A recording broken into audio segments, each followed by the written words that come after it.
Madam, मला तुमच्याकडून एक गोष्ट जाणून घ्यायची आहे की अपघाती विमा म्हणजे नेमकं काय आणि त्याचे आम्हाला कोणते कोणते फायदे होऊ शकतात? सर, अपघाती विमा म्हणजे सपोज रोडवर ॲक्सिडेंट झाला आणि त्या व्यक्तीला परमनंट डिसॅबिलिटी झाली, पार्शल डिसॅबिलिटी झाली, तर त्या केसमध्ये तो त्याचा फायनान्शियल लॉस होतो, तो भरून काढण्यासाठी अपघाती विमा घेतात सर.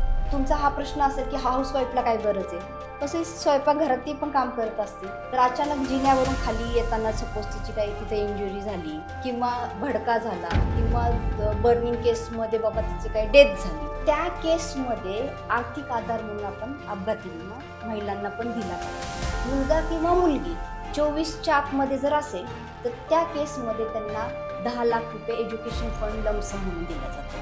आता तुम्ही चर्चा करताना म्हणलात की आर्थिक स्वावलंबन, तर मला हे विचारायचं की आर्थिक स्वावलंबन आणि विमा याच्यात काय संबंध? सर, तसं पाहिलं तर आर्थिक स्वावलंबन आणि विमा ह्याचा खूप मजबूत संबंध आहे. जर तुम्ही आर्थिक स्वावलंबन असताल तर तुम्ही स्वतःचे निर्णय स्वतः घेऊ शकता.